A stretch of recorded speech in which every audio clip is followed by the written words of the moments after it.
former FBI Director James Comey. We're live at William and Mary, where Director Comey attended college. I'm Anderson Cooper. Thanks for joining us. Director Comey has become probably one of the most controversial figures in American politics, criticized by leaders from both parties for his decisions in the 2016 campaign and, of course, during the Trump administration. He's become a target of President Trump, who has called him a liar and says he should be in jail. Since the release of his book, A Higher Loyalty, Truth, Lies, and Leadership, Director Comey has answered questions from a lot of journalists. Well, tonight it is your turn. All the questioners tonight are students, faculty, and staff from William and Mary. The questions are all their own. I'll ask some follow-up questions as well. Let's get started. Please welcome from the class of 1982, double major in chemistry and religion, former FBI Director James Comey. Thanks for being with us.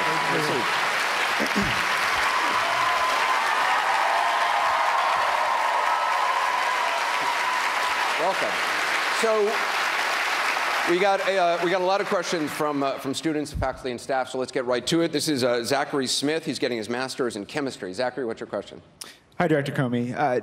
Do you believe that President Trump possesses the moral and mental capacities needed to effectively lead our armed forces, given his unprecedented loyalty pledge, the general temperament, and the documented outbursts? Well, thank you for that question. A really important question. 10 seconds just to thank the students of William & Mary for coming out and for looking so good tonight. Thank you. Thank you. You're trying to get them on your side right away. No. If they're not on my side, I'm out of luck. That's a really important question. And I don't have concerns about President Trump's physical fitness, whether he has dementia. I've read stuff like that. I don't buy it. I've dealt with him. He seems to be a person of above average intelligence. My concern is with his moral fitness. I don't believe he's morally fit to be president of the United States. And I never thought I'd say that about a president, and I don't say that lightly. And I say it because a person who sees moral equivalence across both sides in Charlottesville, who treats and speaks about women like pieces of meat, and who lies constantly about things big and small and insists that we believe the lies, that person's not fit to lead, no less to be the leader of the free world, the president of the United States. And so that's what I believe. So just to be specific, you said he's morally unfit to lead the armed forces of the United States? That was his question. Yeah, I'm sorry. Morally unfit to be president of the United States, which includes commander-in-chief responsibilities. I want to do a quick follow-up. You had opportunities to stand up to President Trump when you were FBI director. When he talked about saying to you, I need loyalty, or you say he said, I need loyalty, when he said, see your way to letting Flynn go, why didn't you stand up to him face-to-face, speaking truth to power, saying that's inappropriate for you to ask me? Yeah, that's a great question. And I've asked myself those questions a lot. And I'm sure I could have done it better if I'd been better prepared for those moments.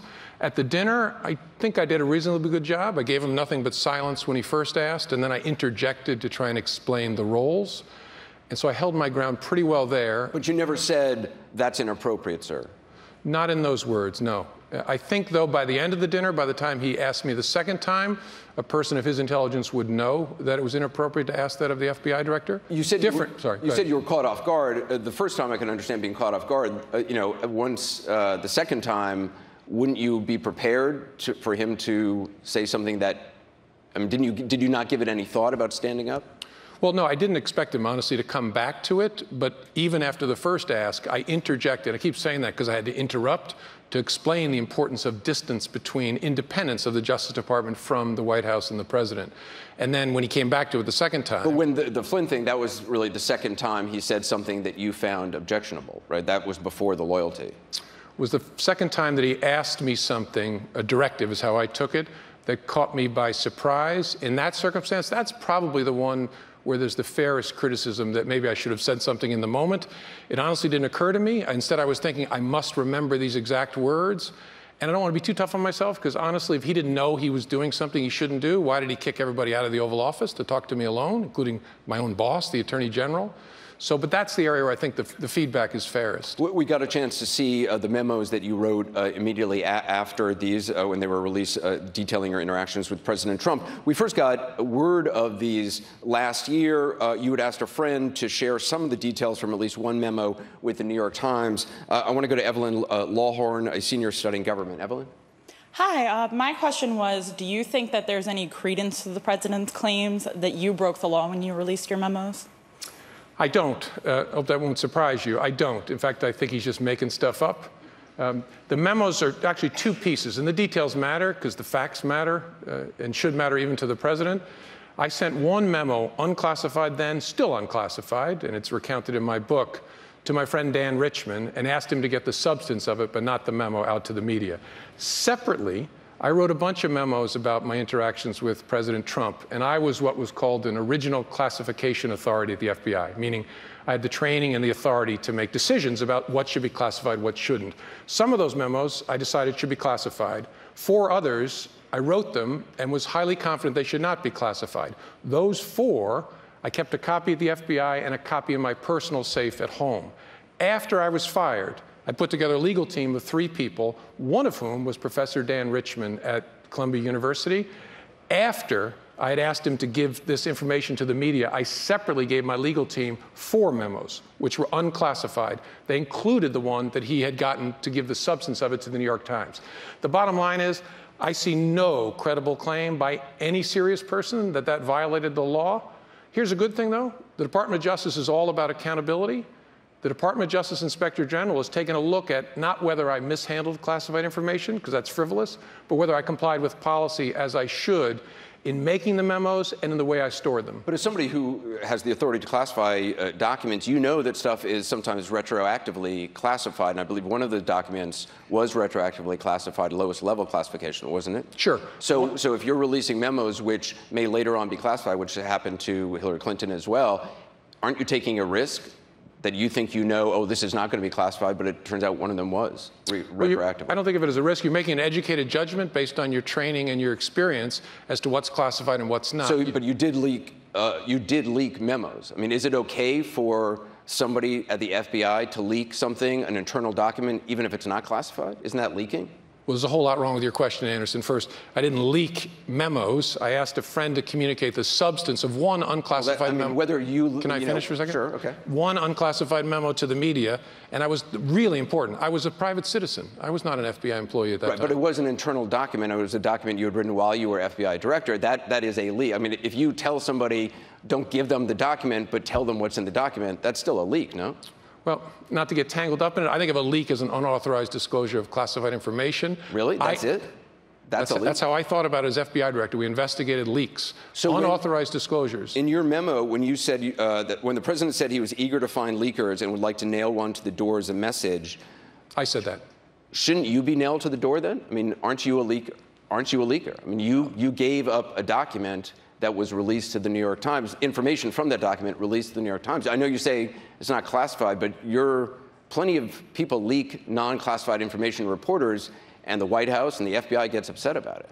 The FBI gets upset when people make unauthorized disclosures of protected information. There was nothing protected about this. It wasn't classified. It wasn't privileged. So when you were FBI director, hold on, it's also in my book. So when you were FBI director, if somebody on your team had given a friend documents that they were writing that you were involved with and said, oh, you could just tell the New York Times what's in this document, you wouldn't have had a problem with that? Well, depending on what was in the document. But even if it's not classified? Was it protected information? Was it investigative information? Was it classified information? Was it grand jury information? So I guess I'm surprised that you only think leaks, officially a leak is something that's classified. Yeah, the reason I hesitate is that's how I think about it as a lawyer and as the director of the FBI. In practice, the term gets applied to a broad range of things, so I totally get it. I intentionally gave this information to a friend, intending that it be out in the media. I wanted it to get out in the media. Right. As a private citizen, I could do that and did that, just as I've written about it in my book. All right. The next question comes from Victoria Lopez. Victoria is she's a senior studying history. And by the way, I should also point out, you're going to be co-teaching a course here at William & Mary in the fall. Yes. Right? Okay, cool. Victoria? Good evening. With the recent release of your memos, do you still think that you are suitable to teach a course on ethics and leadership, and why? I do, for the reasons I said. I mean, the facts really matter, and I believe that I acted appropriately, and I handled the memos appropriately, created them for an important and appropriate purpose. So I really don't see, and I'd be happy to debate it with anybody. We can debate it in my class, because my mind is open to other points of view, but I don't see it, honestly. I want to ask you something else that was in the memos. It was revealed the president, in a conversation with you, according to you, made a joke about how journalists might change their minds about revealing their sources if they spend a night in jail. You laughed in response. What's funny about jailing journalists? Nothing. I laughed to make it clear that was a joke. It was my way of communicating he must be kidding. The next question is from Julia Wick. She's a junior who's studying English, and she has a question about some of the allegations in the Steele dossier. Okay. Hi. What do you think would happen if there were so-called P tapes and they were leaked to the public tomorrow? Would it matter in the long run? That's a question that, first of all, I'm not going to say that word. That's a question that's you're as qualified to answer as I. I suppose it might matter in the long run to the extent it casts embarrassment and shame upon the leader of our country. But you'll be able to judge that better than I. You also said in your memos that the president told you twice that he did not spend the night in Moscow around the Miss Universe pageant. Since then, flight records, social media posts, congressional testimony, also photographs prove that he actually did spend the night in Moscow. Do you think it's significant that the president lied to you twice about that? It's always significant when someone lies to you, especially about something you're not asking about. It tends to reflect a consciousness of guilt, as we would say in law enforcement. You've noticed that in past interactions as a prosecutor. If someone's lying about stuff you haven't asked about, that's a tell? Right, two tells. If they bring things up you didn't ask about, and if they bring it up and make a false statement about it, it's not definitive, but it certainly makes you very concerned about what might be going on there. Sounds like President Trump did that a lot of times with you, brought up stuff that you haven't asked about. Correct. And again, I don't know what was in his head. I don't know whether he was intentionally misstating a fact to me, or maybe when he said it to me, he thought he had stayed overnight. But he said, that he thought he didn't stay overnight. But he definitely said that. Next question is from Carl Friedrichs. He's a professor of marine science here at William & Mary. Carl? Hello. What else do you think Putin might have on Trump that makes Trump so reluctant to criticize Russia? Do you think it might be proof that Russian organized crime money has been laundered through Trump's businesses? I don't know, and I'm not in a position to speculate. As I said, I was struck that the president was reluctant to criticize President Putin in public, and then I was very struck that he was reluctant to criticize him in private. What's behind that? I honestly don't know. You've used the word, you've said it's possible many times. Do you think, right now you're saying, I don't know. Do you think it's possible? Yes, yeah, I just don't know. And I try to say it's possible because I want to be complete and accurate. I can't rule it out, honestly. But in private conversations with you, the president would not say anything negative about Vladimir Putin.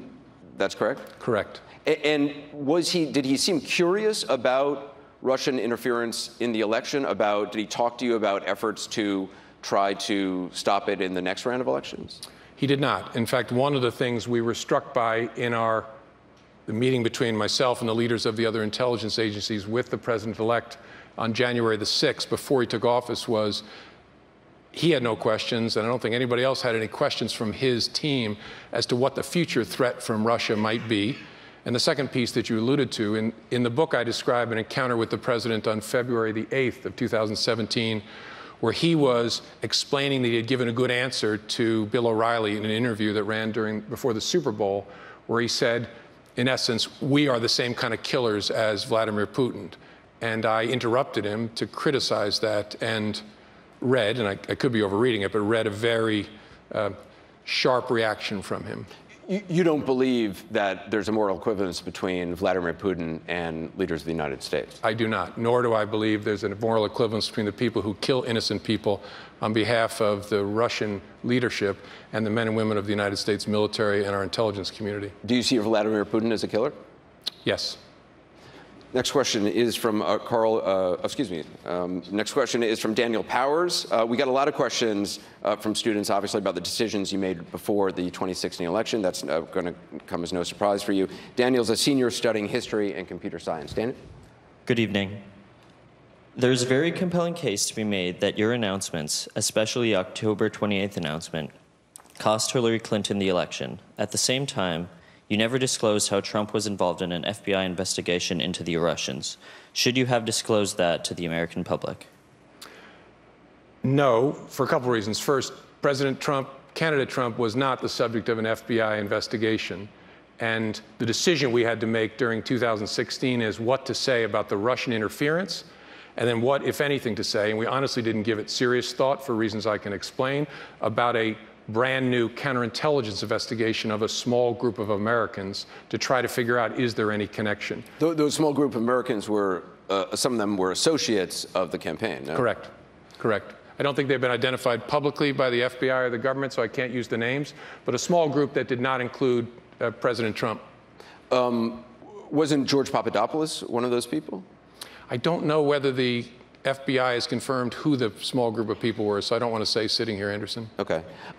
But just if you can, just go into some more detail about that, because I mean, we got a lot of questions on this, and I think obviously people on all sides of the political aisle question your motives, question your actions, question your thought process on this. What was I know you said it was early days in a counterintelligence investigation, but you've also talked about wanting to protect that investigation.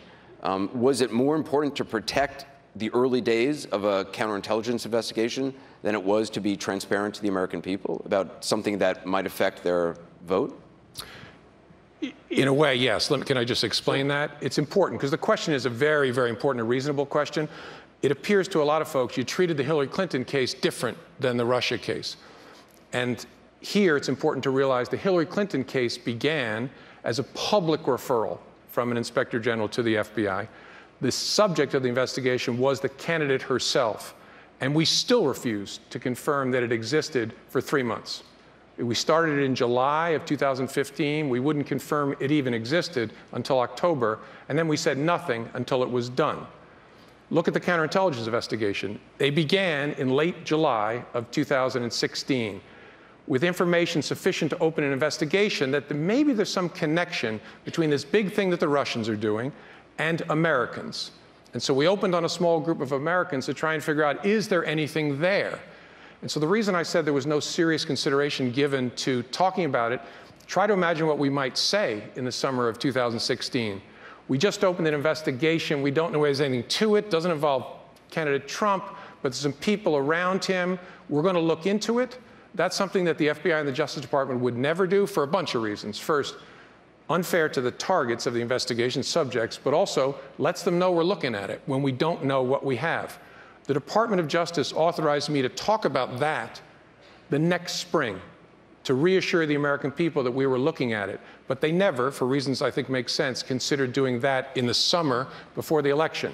What we wrestled with and struggled with, and President Obama struggled with, was what should we say to the American people about the big thing that the Russians are doing? That they're trying to interfere in our election, to hurt Hillary Clinton, to help Donald Trump, to dirty up our democracy. What should we say?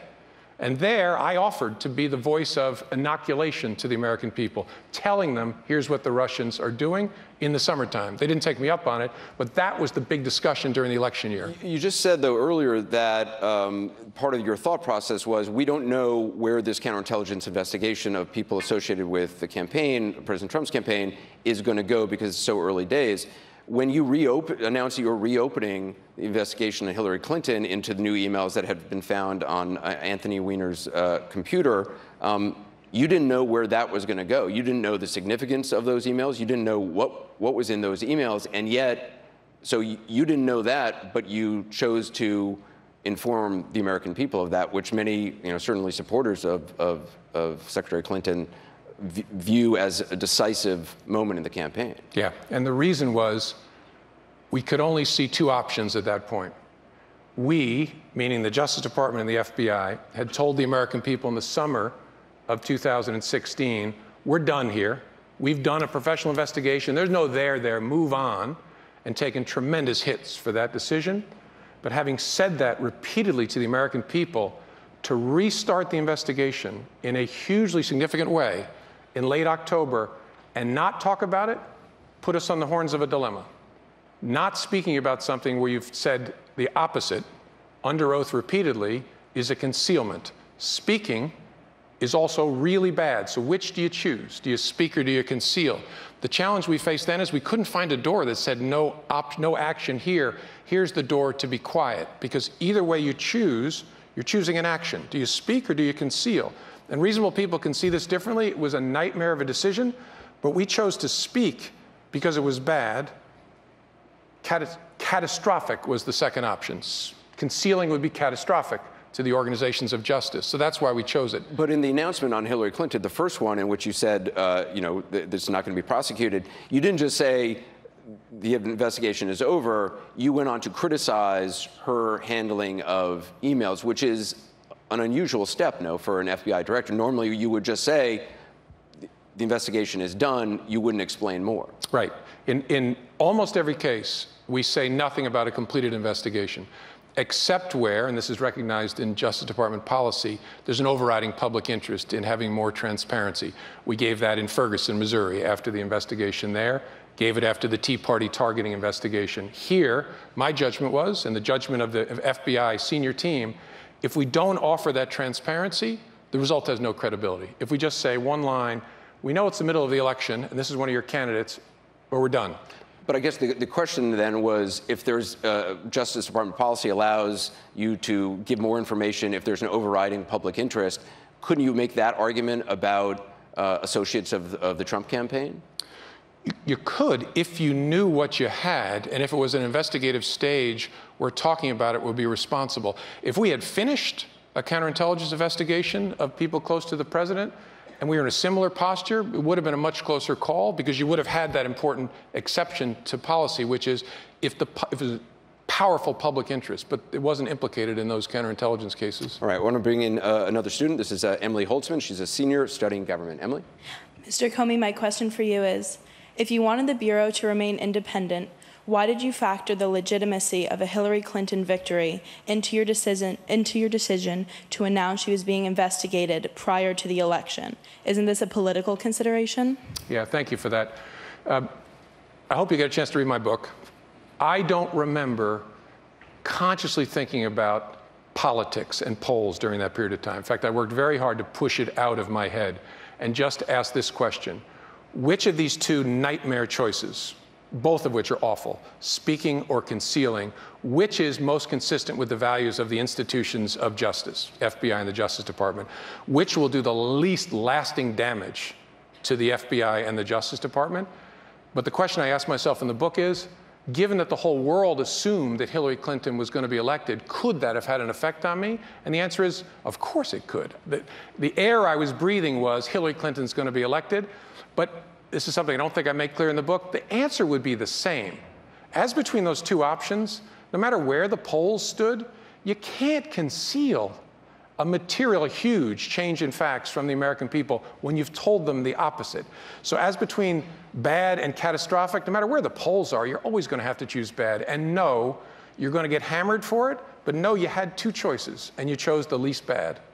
Let me ask you, your book is about leadership, and in the book you're saying that, and you just said it basically, that you may have your beliefs that she was going to be the next president may have subconsciously impacted the way you acted. Shouldn't a good leader be aware of assumptions that they are making in the moment, not just in hindsight?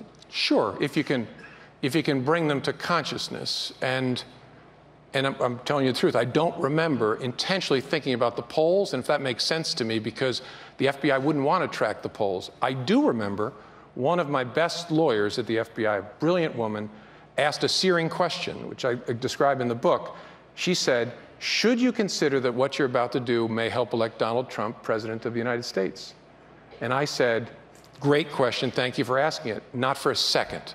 Because down that path lies the death of the FBI as an independent organization, as an independent law enforcement organization. Because if we start considering whose fortunes will be affected in which way, we're just another part of the partisan tribal warfare. And so I remember it coming up. I was so glad she asked that question, and then pushing it to the side. What I'm trying to do, which I guess has surprised people, is offer introspection in a book. And I don't remember it, but it must have been part of the atmosphere in some way. You've said now that you think the country would be better if Hillary Clinton had been elected president. Why do you think that? I think the question I was asked was, maybe it wasn't the question, my answer was based on values. I think the American people were faced with a historic choice between the two most unpopular and least trusted candidates in modern history. as between the two, looking backwards in hindsight, and I didn't vote, as I hope you know, that Hillary Clinton is more enmeshed in, trained in, respectful of the norms and traditions that I'm so worried about being eroded today. So on that basis, not a policy judgment, but on that basis, yeah, that's why I said that. Do you think Hillary Clinton would have fired you as FBI director? I don't know. Well, but come on, you must have given it some thought. I mean, if you think she's going to win, you must have... I didn't think Donald Trump was going to fire me as FBI director, honestly. And so I really didn't spend time thinking about it. And I don't know the answer, even looking backwards, whether she would have. I find it hard to believe, though, that you think this person can be elected president and you don't even have, I mean, just for, a question of where you're going to live next, you weren't thinking, wow, I wonder if she's going to keep me after what I've done on the investigation. No, and maybe that sounds weird until you think about the mindset when you become FBI director. President Obama was really specific in explaining to me that he thought the most important personnel choices that a president makes are Supreme Court and FBI director. He said, because I'm picking you for the future, because I had a 10-year term. Now, the president lawfully can fire the FBI director, but Congress created that term after Watergate to send a signal, to create a culture of longevity, and that's the attitude with which I entered the job. And so I just, no matter who was going to be president, and including when I was having difficult times with President Trump, I was assuming I'll be here another 6 years as FBI director. This is Emma White. She's a senior studying psychology. Hey, Emma. In your book, you describe the qualities of an ethical leader. Do you think that effective leaders have to be ethical leaders? And how would you describe President Trump's style of leadership? I think effective leaders, to be effective in anything near the long term, have to be ethical. And what I mean by ethical is make decisions with an eye towards lasting values, above the urgency of the quarterly earnings statement or individual feelings of political forces or the news, but look at the long term and care deeply about helping their people reach their potential and find meaning in the work. To me, that's the only way to be effective as a leader, to be an ethical leader. And one other thing I'll say, to bring truth to the center of your enterprise, whether it's a nonprofit or a company or the government, to have truth at the center of it, the truth about yourself and about the troubles that you're dealing with. It's the only way to be effective in the long run. I don't believe that about President Trump. And the reason I say that is ethical leaders have external reference points. When they're making hard decisions, they draw on philosophy or religious tradition or logic or history. They draw on a set of norms and values that help them lift their eyes and figure out what the right decision is. As best I can tell, President Trump doesn't have any external reference points. And it's a hard thing to say, but I believe it. His only reference point is internal. What will bring me what I need? What will fill this hole in me, get me the affirmation I crave? And that's deeply concerning, because the only way you make hard decisions is by looking to the external reference points. You can't ignore the internal, of course, but your first move and your primary move is always to those external points of reference to help you make a good decision. So that's why I say that. You've said, and you mentioned what you say is the president's need for affirmation. Is that something you saw in conversations with him, that in one-on-one conversations, he was looking for something from you, positive, something to affirm, something to make him feel good? Yes. At least with me, his style of conversation was a series of assertions about great things he had done. And biggest crowd at the inauguration, awesome inauguration speech, these things that I have done. And the challenge I found was that they wash over you like a wave. And even if you disagree, that the waves just keep coming. But that's the style. It's I'm great, I'm great, I'm great, I'm great. And I suppose if there's a pause, it's to elicit a response of a similar nature. But that struck me. It also struck you, and I thought this was interesting, and I had never thought about it, that you've never seen him laugh. Yeah. Why is that significant? Yeah, it's a great question. The mark of a great leader, I believe, is a combination of things that seem contradictory. Enough confidence to be humble. That is what an effective leader has. They're comfortable in their own skin, and it allows them to shut up and learn the truth from those around them and to take joy in their people, to love seeing them shine. Insecure people can't do any of that. They can't listen. They can't take joy in the achievements of those around them. And a marker of that balance of confidence and humility is humor. That if you are insecure, you cannot laugh for two reasons. First, you look silly laughing, and so you expose yourself. And engaging in a humorous encounter with somebody else is a risk for an insecure leader, because I might have to acknowledge you, that you said something funny that I didn't say. And so I saw Presidents Bush and Obama both use humor effectively to relax, to put at ease, to try and get to the truth. I never saw President Trump laugh, even in an almost hour-and-a-half long private dinner. And so I became a little concerned about this. Maybe he just doesn't find you funny. Well, it could be. There's a lot of people. And it could be I missed, reams of hilarity that have been captured elsewhere on videotape. But I've actually looked for this. I've tried to find examples, and I could be overinterpreting this, but I tried to find examples of him laughing, and I could only find one in searching YouTube. And it was a... Is that what you've been doing the last couple of months? Basically, yeah. And writing, basically that's two things. Okay. Sleeping, eating, and YouTube and book. And I looked for it, and I found one, which was a rally in New Hampshire where he's speaking and a dog starts barking. And he said, "What's that?" And someone yelled, "It's Hillary Clinton." And so then he laughed, but a really mean kind of laugh, and that's the only one I could find. And so to me, that's a tell that's very concerning. Just as a positive tell is a leader who can laugh, especially at themselves, to try and get to the truth with their people. I want to introduce Abi Chadha. He's a sophomore studying finance and government. Welcome. Good evening, Director Comey. Hello. In your experience with the Trump administration, what did you feel was the attitude of the administration towards established government institutions such as the FBI? Did they feel that these institutions were antagonistic towards the goals of the administration, or was there some level of willingness to cooperate in your experience? In my experience, and so it's both the 5 months I worked under President Trump and since, they view the institutions of justice with contempt as just another piece on the board. When that piece is doing something that the leadership doesn't like, it should be knocked over and dirtied up. And that is a terrible place for us to be as a country. The FBI is not politicized. That's nonsense. The FBI, though, is being politically attacked. And the reason that is so dangerous and so stupid, even if you're a Republican, we need those institutions. All of us need those institutions. And there's a reason that Lady Justice wears a blindfold. So she's not peeking out to see what President this or President that thinks about her decisions. Without that blindfold, one of the major pillars of this democracy is lost, and that should be deeply worrying to all of us, including Republicans in Congress who know better. It's not just the FBI, though, as an institution which is under attack. You have confidence in the strength of the institutions. I've had former General Michael Hayden on my program a lot, and he's talked about the thin veneer of civilization and how thin that veneer actually is. We like to think it's very deep and solid and everlasting. He uses the example of Sarajevo, a multicultural city, which was laid siege to for years. What gives you the belief that the institutions are strong enough?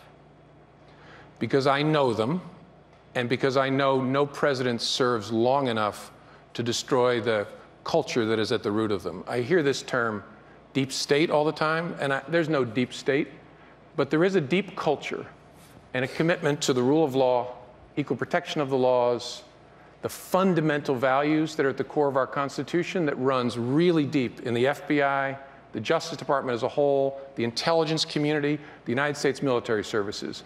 It is the ballast that gives me comfort, and I hope should give all Americans comfort, but that can be damaged in significant ways. I don't think any president serves long enough to destroy that, to flip that ship over. But if we are silent, tremendous damage will be done that will take us time to recover from. You said there's no deep state, but you talk about a deep culture. It doesn't sound that much different. I mean, a deep culture which has ways of doing things and believes it is the right way of doing things, isn't that some of what President Trump was elected to shake up?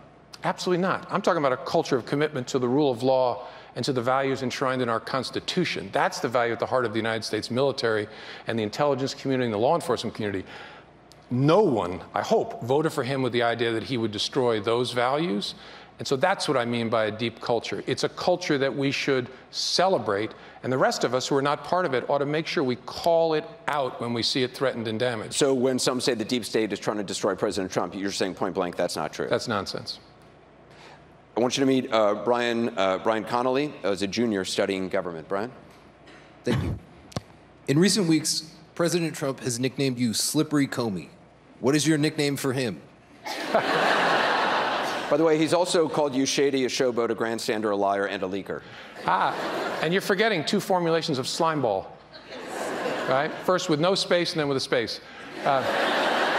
I don't, and I don't even follow him on Twitter. People just tell me these things. I don't have a nickname for him. Honestly, I call him the President of the United States because I respect the office. And I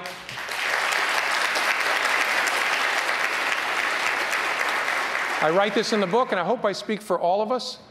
No matter my concerns about him, I want him to be successful. I would be so happy if there was a way to peace on the Korean Peninsula. Right? We should root for our president. That also doesn't mean we should fail to hold him accountable, especially when he threatens our core values. You say you respect the office. I think a lot of supporters of the president who are critical of you will say, if you respect the office, you would have respected the privacy of the conversations you had one-on-one with the President of the United States and not write a book so soon after you left office. Yeah, I respectfully disagree with them.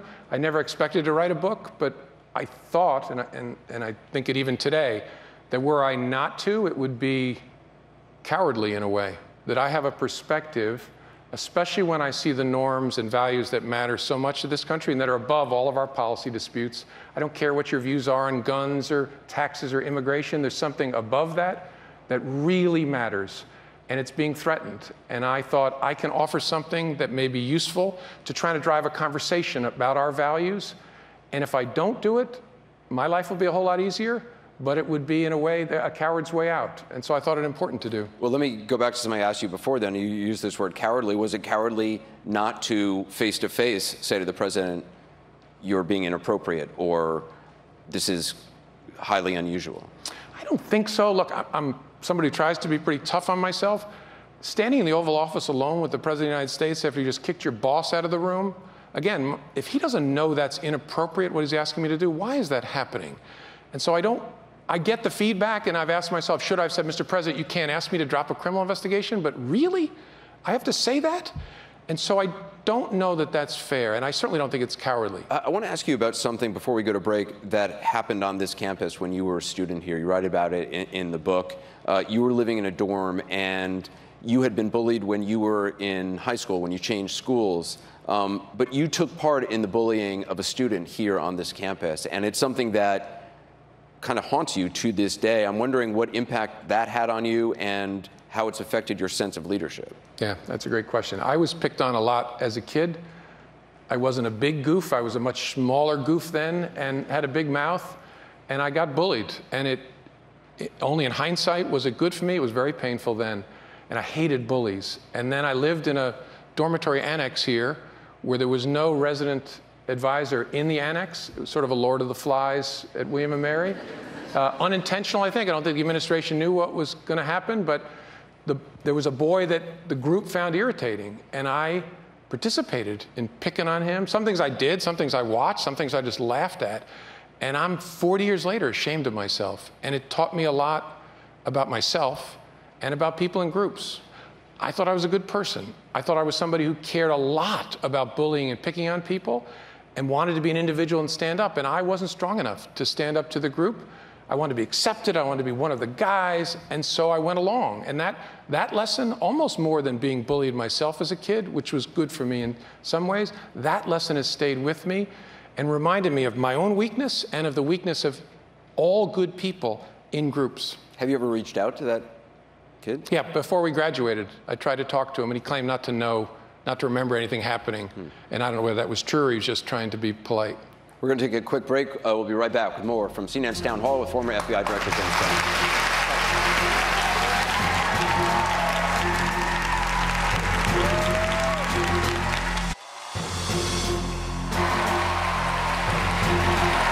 Welcome back to CNN's Town Hall with former FBI Director James Comey at William & Mary, where he attended college and is going to be teaching in the fall. I wanted you to meet Jenna Carroll. She's a senior studying government and finance. Jenna?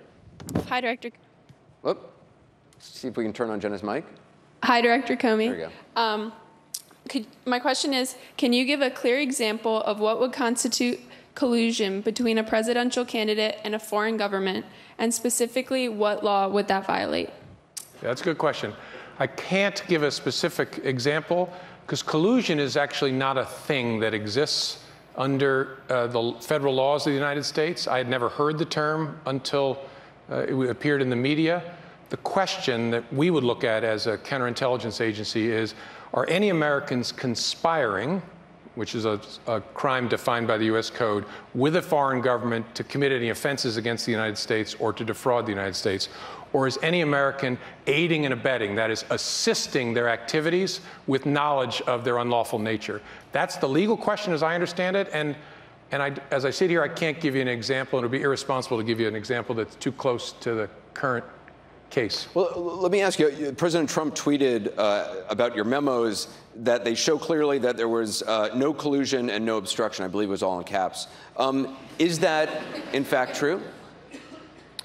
It's not for me to say what they show. Do you believe any of the interactions you had with the president show an attempt to obstruct?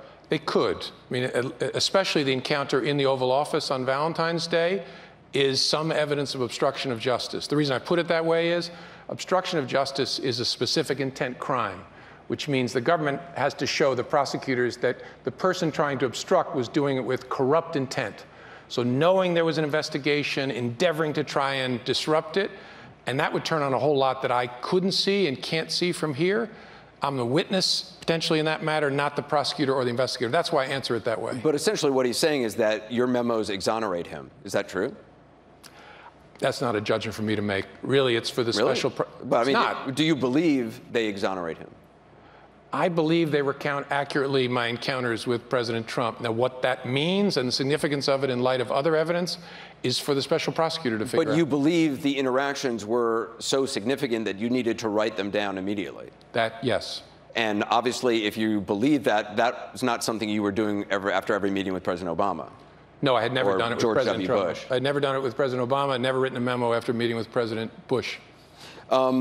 Next question is from T.T. Nguyen. She's a freshman studying government and has a question about the special counsel. Hi, Director Comey. My question is, what do you think about McConnell's decision not to bring the legislation introduced to protect Mueller from being fired for investigating the Russian interference in the election to the Senate floor?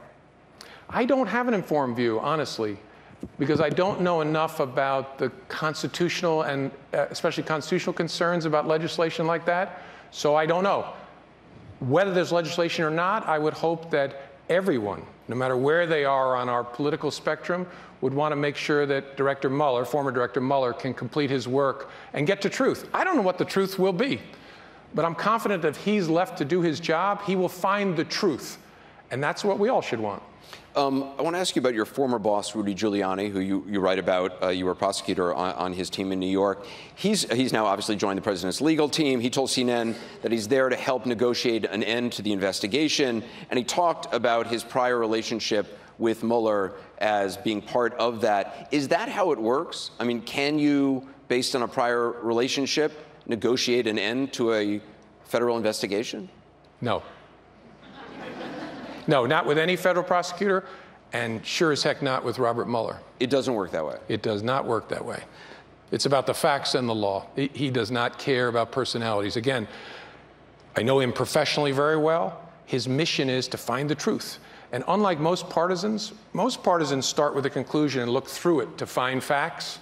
That's not the way you're supposed to do it. You're supposed to turn that around and look at the facts, find them all, and then once you have them all, see what conclusion that reasonably supports. I'm confident that's the way the prosecutors and the agents working for Bob Mueller think about it. I think I know the answer to this, but Giuliani spoke today to the Wall Street Journal, and he posed this question saying, does the special prosecutor really have an open mind? We're trying to assess their good faith. You obviously know Bob Mueller quite well. Does he have an open mind? Yes, I have high confidence he has an open mind. The next question is from David Grice. He's a junior studying data science. David? Yep. Former Director Comey, with your expertise being in the FBI and with a given climate between the United States and Russia, do you believe that we are currently in or maybe on the brink of a second Cold War? That's a great question, and I don't know whether I'd characterize it that way. We are certainly in, on many levels, conflict with Russia. What they did during the 2016 election was an attack by an adversary nation. And if we are not vigilant, it will happen again in 2018. It will sure happen again in 2020. Now, whether you'd call that a Cold War or a hot war in cyberspace, I don't know. But we are in conflict on many levels with the Russian government. I want to just quickly ask you, you talked about the memos. I'm sorry to go back to this. And you talked about this team of attorneys you had hired. Fitzgerald was one of them at the time, correct? Right? Did you consult your attorneys, including Fitzgerald, at the time about whether it was legal, appropriate to give a memo to your friend Richmond, who then, and tell him to tell the New York Times what was in it? Yeah, I'm not going to talk about anything I talked about with my legal team. You're lawyering up? I guess in a way I am, yeah. And I should have said this to you before, Anderson, because the facts matter here. I'm going to be on another network tomorrow that thinks I should be in jail. The memos that I gave to my legal team after the unclassified memo to Dan Richmond went nowhere besides my legal team. It was for the purpose of advising me and never went beyond the legal team. I want to go to Aria Austin. She's a freshman studying government and English. Aria? Good evening. Student-led marches and walkouts have occurred all over the country, including here in Williamsburg, in response to the 20 school shootings that have taken place only 16 weeks into 2018. The issue of gun control is a major topic of discussion in America right now, and young people are taking control of that narrative. Do you think that the March for Our Lives movement and several others will effectively lead to stricter gun control laws, and if so, why now? I don't know where it will lead. I'm optimistic that it will lead to sensible change around guns, but it actually inspires me in a broader way. I write at the end of my book that I think of Donald Trump's presidency as a forest fire that will do a lot of damage to those values that are above our policy differences. But forest fires, the reason I chose that metaphor is they do damage, but things grow in the wake of them that didn't have the space or the air or the water to grow before. I see that in the Parkland kids. I see that in the William & Mary kids. I see that in my own kids standing up and speaking. And I hope they will inspire all of us and maybe shame the adults in this nation to get involved and not become numb to things that are critical to the values of this country. And so I don't know exactly where it'll lead. I think there's plenty of room to do sensible things, respecting the Second Amendment, which I do very, very much, in order to make all of us safer. I want to ask you about something that happened to you as a kid, which I had never heard before. You write about it in detail in the book. And it seemed to, I think, have an impact to you in terms of getting into law enforcement, or certainly the way you grew up and lived your life. And I'm talking about the Ramsey rapist. And if you could just tell these students what happened when you were, how old? High school senior. High school senior. Yeah. One October night, I was home. Shows you what a geek I was. I was writing on a Friday night a literary magazine piece at 8 o'clock at night. And a serial rapist and robber kicked in the front door to my parents' home, likely looking for my sister, who thank God wasn't home, and ended up taking my brother and me captive, and at one point lying us down on my parents' bed and just pointing the gun at the back of our heads. And I thought he was going to execute us. And that was an amazing moment and changed me in a lot of ways. And then we ended up talking to him. I ended up talking to him and convincing him to lock us in a bathroom. And I told him, we'll stay there the whole night. And then after the search of the house was over, he locked us in the bathroom. And then he went out, and we escaped out the bathroom window, and he caught us again. He was still there? Yeah, he had come around to the outside of the bathroom window to check on it, to look in. And I was just having the adrenaline wear off. I was actually sitting on the floor in the bathroom, and I looked up to the window, and there was his face in the bathroom window, and it took my breath away. And I said to my brother, Peter, my younger brother, we're staying here all night. We're staying here all night. And a few seconds later, he said, you know who that is. We got to go get help. And so my younger brother opened the window, and there was plastic on it, tore it out, and went out. And I followed him out barefoot out into the yard. And the gunman had gone next door and came back and captured us, and he was livid at me and started saying that he was going to kill me again. And I thought again I was going to get executed. And then a chaotic scene ensued where a neighbor intervened, and a neighbor's dog and we escaped again and locked ourselves in the house and got butcher knives. And ultimately, he fled into the woods as the police arrived, and we survived that night. And I wasn't hurt. But I thought about the Ramsey rapist every night before I went to bed for 5 years. I don't mean most nights, I mean every night. And I slept with a weapon, a knife or a bat or something next to me for many, many years. And what it created for me, Anderson, as a prosecutor investigator, was a tremendous sense of empathy. I wasn't hurt. Think about the people beaten, raped, assaulted, shot. What have they experienced and what are their lives like? And so it changed me in a lot of ways. I write in the book, I still thought I wanted to be a doctor. I came to William & Mary to major in chemistry, but I couldn't see it. I can see it now through the lens of adulthood, that in a way that put me on a path, the path that I'm on to this point. And it was, one of the most important things that ever happened to me. And it's in the book. The book's not a memoir. There's lots of important stuff to me personally that's not in there. But that's in there because it affected how I think as a leader. That I think it's really important to ask questions from the perspective at the end of life, looking back about who you want to be and what you want to do and how you find meaning. And I think an ethical leader's job is to help people find meaning in their work. And given that was a formative experience for me, it loomed so large it had to be in the book. Did they ever catch this person? No. A guy was arrested. The attacks, which had happened for almost a year on a regular basis, stopped that night. And they arrested someone and never made the case against him.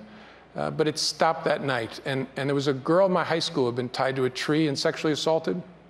And we never spoke. I would pass her in the hallway. I'd seen her at the lineup. And we just sort of nodded at each other and communicated with our eyes for the rest of that last year of my high school. But others were spared that pain, maybe because that was the guy and he quit, or maybe because whoever was the serial attacker decided that that was the time to stop it. I don't know, but it ended that night. We'll be right back with more from CNN's Town Hall with former FBI Director James Comey. You were actually talking to the students during the break, and somebody asked you what your favorite class was here. What was your favorite class here when you were a student? It was called Death. And it was that was actually a class. It was a class. I was a chemistry major, and I'm walking through what was then called Rogers Hall, and it also housed the religion department. And I'm walking on my way to a chem lab, and I see the word death on the bulletin board. So I stop, as I hope you would, and I look at it, and it's a course about religious perspectives, philosophical perspectives on death. And so I took it. I had a hole in my schedule, and it was taught by this remarkable German-American ethicist named Hans Tiefel, who introduced me to Reinhold Niebuhr, and then I took another one. Next thing I knew, I had enough credits for a religion major and wrote my thesis in the religion department and not chemistry. So it was all about death on the bulletin board. This is Jack Craver. He's a freshman studying government and philosophy. Jack? Director Comey, regardless of controversy surrounding the president, it was no accident that he was elected. The distinct changes in political norms surrounding the Oval Office were not unexpected, though outrage persists. What does it signal to you that this is what the American people voted for? If this is what they wanted, does that legitimize his unconventional leadership style, regardless of how outside the norms it is? Yeah, that's a great question, Jack. Thank you. Yes, in one way, absolutely not in another. To my mind, the concern is not unconventional leadership, communicating through Twitter, breaking norms around state dinners and all that kind of stuff. To me, what matters most and what the American people did not vote for and would not vote for is a derogation of the norms, the touchstone of truth, which is the heart of this country, the rule of law, the equal protection of the laws, freedom of expression, freedom of religion. And one of the things I hope to do is get folks not to focus on the policy fights. Again, as I said earlier, I don't care what people's policy views are, but instead to first talk about those values. Because a whole lot of people who supported Donald Trump come from families with inspiring military service histories. And so the question I have is, so what did those folks fight and die for? Did they fight and die for a tax cut or an immigration approach or something? No. They fought and died for the core values that are all we are as a country, the ones I laid out. I hope we first ask, maybe we wanted an unconventional guy. What is happening to these? Because if we lose these, that's all we are as a country, a collection of aspirations, a collection of values. We should realize those unite us, insist that our leaders reflect those, and then get back to fighting with each other like crazy about the policy issues. But this matters so much that I hope to contribute to a conversation, even among those who supported President Trump and still do, to say we have to make sure these aren't lost. We have Colin Cochran. He's a freshman studying international relations. Colin? Thank you, Director Comey. In promoting your recent book, you've talked a lot about ethical leadership. Could you explain your claim to the moral high ground, given your endorsement during your tenure as Deputy Attorney General, of 2 memos that approved of the Bush administration's torture techniques, including waterboarding and sleep deprivation? And do you think torture is morally acceptable? Yeah, great question. First, I hope you don't hear me, and if you do, make sure you hammer me, to be claiming I'm on the moral high ground. I'm a flawed person. What I try to do and aspire to do, and especially have learned from others, is figure out how to make decisions as a leader with ethical considerations in mind, with those external reference points. I hope you read the book, because one of the things I talk about in the book is the struggle over torture. Torture is not morally acceptable under any circumstances.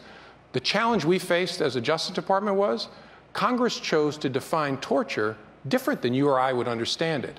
And so the question that was asked of the Justice Department is, so what is the law? And what is permissible under the law? And if you read the book, which I really hope you'll do, you'll see us struggling mightily to figure out what's appropriate, what's lawful, what can be done under the law. And then you'll see me, something I regret actually not pushing hard enough on, stepping out of my lawyer role and begging the Bush administration to consider the policy, the moral considerations around torture, even if it's legal. And even if the intelligence community claims it's effective, which I don't buy, that doesn't mean it's right. Is waterboarding torture? Yes. Oh, yeah. Yeah. And so, anyhow, I hope you'll see that struggle in the book that illustrates all of us are flawed people, but how, given our flawed nature, do we make sound decisions? I hope that's what people find the book to be about. This is Robert Colger. He's a law student here. Robert? Hi. So I'm a Californian, a Mexican, and a Republican. And my friends often urge me to switch parties. And sometimes I've been tempted, but I won't, because to me, it's still the party of Lincoln, of Ike, of George H.W. Bush, his son, and my family. That being said, I think the way Trump, his demeanor has been offensive to Republican norms and civil discourse. What first attracted you to the Republican Party, and what do you think is a positive message we could rally around today? Yeah, I'll take the second part first. I don't know, which is why I'm not a Republican. I've been embarrassed and ashamed by the way the Republican Party has abandoned one of the 2 things that led me to consider myself a Republican in the 1980s when Ronald Reagan was president. I was attracted by the notion that character matters and values matter most of all. That's where you start in evaluating a person, an entity, a country. What are their values? That's non-negotiable. And second, strong national defense, which I'm still passionate about. And so my question for the Republicans is, so where is that?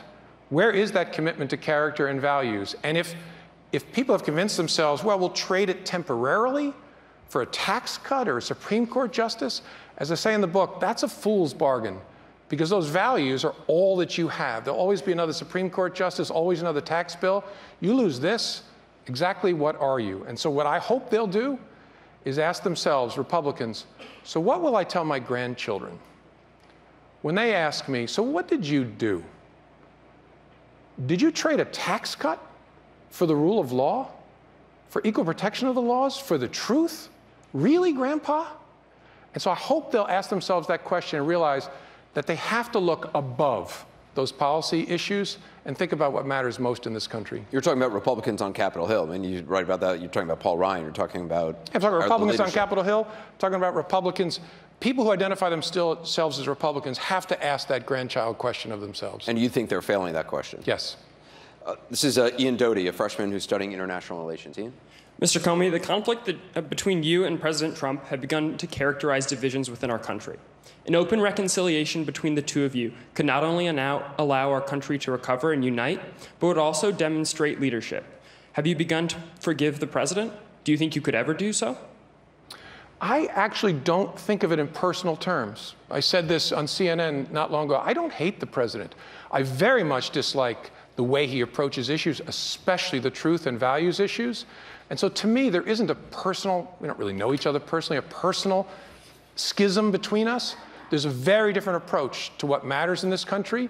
And so I don't see it as a need for personal reconciliation. I do see it, though, as a need for him. And it would be a wonderful thing if he were able to change and say, you know what, I have to start telling the truth.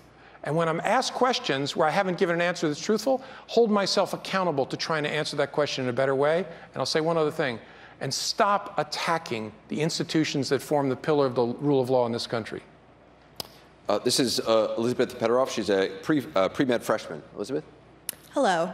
I turned 18 just before this past presidential election, and though it was exciting to be able to vote for the first time, I've become very disillusioned with what is going on in Washington, not knowing who or what to believe. What can you say to young adults who are getting their first true taste of American politics during this tumultuous time? How do we begin to comprehend thinking of the future when the present is so unsteady? Don't withdraw. We need your voices, we need your minds, we need your hearts, we need your passion. You are what is going to grow in the wake of this forest fire. Again, whether you're Republican or Democrat, become involved, not just vote, but participate in the conversation to make sure the values of this country are preserved and protected. And I could imagine, especially given how busy you all are and all you got going on, there's a temptation to say, it's so icky, I'll pull back. Please don't do that. The one small thing I hope to accomplish with this book, and I've written it, I hope so you all can enjoy it, is to encourage you to participate in that conversation because we so desperately need you. Do you worry, though, that your book has just added to the divisions in this country? I mean, that people are choosing sides on you, they're choosing sides, that it just adds to this sort of flood of vitriol? I don't think so. I mean, I think if you read the book, the whole book, I think you'll come away with a view that of what I'm trying to accomplish, and that it's not about trying to hate across divisions. It's about trying to drive a conversation about something that actually connects all of us and unites all of us. You think about William and Mary's history. There are 3 buildings here named for 3 people closely associated with this great institution: Washington, Jefferson, and Madison. I lived in one of the 3. And those people fought like cats and dogs about policy issues. Right? Madison and Jefferson didn't like the way that Hamilton was controlling Washington, but they had something in common, something above that, that they lived their entire lives around, a set of values. We have to remember that and be inspired by that and have 18-year-olds and 20-year-olds and 23-year-olds give that life today. Before we go to the next question, just one other question I'd forgotten to ask on the memos. You said you gave the memos to your 3 people on your legal team. Are those the only people you gave memos to? Yes, correct. Nobody else? Nobody else. Just the 3 lawyers, only for the purpose of advising me, and they gave them to nobody else. Shared the content with nobody else. Michael Murphy is the Director of IT Support here at William & Mary. Michael? Hi, Director Comey. I assume the point of your new book was to share your side of what happened as your time as the FBI Director. How is an average American supposed to be able to sort through the information in your book against the conflicting information coming out of the White House and know what is fact and what is not? Yeah, great question. First, I hope people will read it. And I hope what they'll discover in there is someone who is trying to be transparent about things I've done wrong, things I've done right, criticisms that could be leveled at me. And it's about far more than my time as FBI Director. It goes back to being bullied as a kid and bullying somebody else here at William & Mary. It's designed to try and offer some framework for how leadership should be and must be. And so in terms of how to figure out what's true, draw on as many sources as possible and evaluate track record, consistency, take everything with a grain of salt. That's what you learn at William & Mary. Love everyone, trust no one, right? Understand biases, cross-examine yourself, find other pieces of information, crash it all together in order to make your best judgment. But always make that judgment knowing I could be wrong. I've worked as hard as I can to get this right. I could be wrong. That's my best advice to you. What do you think you've been wrong about in your leadership, if there's one thing that you regret the most? Well, how much time do you have? A lot of different things. I made a bunch of poor personnel decisions as FBI Director. I did some things like I carelessly created a rift with Poland by speaking about them in a speech that wasn't about Poland. I did a bunch of other knucklehead things. No huge thing, but I could probably tick off about 30 sitting here of those kinds of things. I want you to meet Danny Banks, who's an IT analyst here at the college. He's got a question about your future. Good evening, Director Comey. Schadenfreude, a German word that means enjoyment gained from the troubles of others. There have been many Schadenfreude moments in our country over the last couple of years. For example, your abrupt firing, resignations and election losses in both parties, and the president's manifold troubles, to name a few. While many people obtain joy from these moments, they actually do more to divide this country. You are experienced, talented, and still relatively young. So, will you run for political office and try to effect change in Washington? Thank you. I will not. Thank you for that. I won't. I never will. That's not who I am. But you don't have to run for office to be part of effecting change in this country. I hope part of teaching at William & Mary about leadership and ethics is I can both teach and learn from an amazing group of young people, and then I'm going to travel around and lecture at universities and other places trying to facilitate this conversation. And so I think there's lots of ways for me to be useful without running for office. I got to ask, on the Today Show, I saw that you repeated over and over that you wouldn't run for president. You said you wanted your wife to hear you. Does that mean that your wife wants you to run for president? No. She keeps talking about my second wife might be okay with that. No, we've actually had this debate about whether I would ever feel compelled. She knows I don't ever want to do it, but because I felt I could make a difference no other way, whether I would consider it. And we've talked about it a lot, and the answer is no. It's just for a lot of reasons, it's not who I am, but she and I are now of a like mind that there are lots of ways we can contribute short of that. You write a lot about your family in the book, the loss of a child, which is the indescribable, the worst loss any parent can experience. How has your family shaped you, all those experiences as a leader? What have you learned from that? They've centered me, mocked me, given me absolutely wonderful and brutal feedback. They're a source of incredible laughter. And someone asked me walking through an airport the other day, basically, how could I be happy? And I said, I'm surrounded by people I love. I have this amazing family and friends. I'm the happiest, richest man in the world, given that. And so they bring me all that, and they help compartmentalize in a great way. I'd come home from work, and we work really hard not to make Dad the center of the family. Dad has issues, okay? We put those to the side, and then we talk about what everybody else is doing, and we laugh, and we cry, and it helps me refresh. But look, one of the reasons I'm worried about this is I don't want my children to be James Comey's daughter or son. They're amazingly talented kids. I want them to be them. And my family helps me with that by saying, yeah, Dad, you're great, okay, and moved on to the next thing. How have they dealt with the President of the United States saying you should be in jail? How's your family dealt with that? Different levels of reaction. Mine, which is something that concerned me a great deal, is a shrug. Like, oh, there he goes again. And then I catch myself, because I hope you're not shrugging, because that's me being numb to something that is not okay, that is not normal. And that Republicans, if they just close their eyes and imagine Barack Obama waking up in the morning saying someone should be in jail, they will understand that it's not normal. Now, my family has different levels of reaction. But you're saying essentially the danger is it becomes normalized. Yes, that we become numb to it. That is not okay. This is the United States of America. The President of the United States is saying, that, forget me, saying that lots of private citizens shall be in jail, should be in jail, must be in jail. That is not okay, given our commitment to the rule of law. And again, I'm ashamed of Republicans for this. And that's why I urge them, close your eyes and imagine the next president, if it's a Democrat, doing that. What are you going to say? You'll be sitting in front of Anderson Cooper saying, it's outrageous, it's an attack on America. So why is it not today? It's bipartisan should be the outrage of that attack on our norms. So my reaction is a shrug. To my family, it's probably, especially to my wife, it's more painful to see and to watch me in the middle of all this kind of stuff. But at the end of the day, given that centering that my gang has had since the very beginning, it's fine. You say the president's comments are an attack on America. Yes? America, right. The reason I say that is America's core is really two things: truth and closely related, the rule of law. I just want to point out how, not only just how extraordinary it is to hear the man who was the FBI director saying that the current president's words are an attack on America. I mean, that's not, I don't think that's happened. You asked me 3 years ago, 10 years ago, would these words ever be coming out of my mouth? Of course not. But it's happening.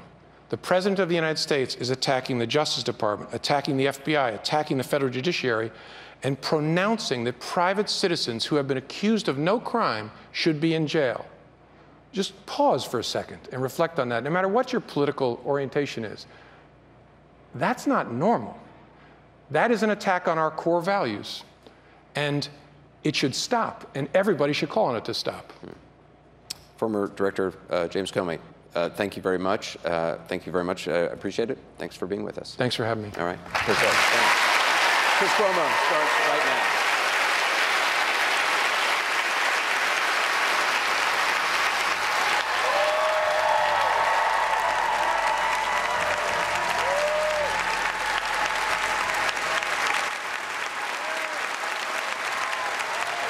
All right, so there you have it. Applause for the former FBI Director James Comey. We saw him put to the test tonight more than we have seen to date, and it was done by you.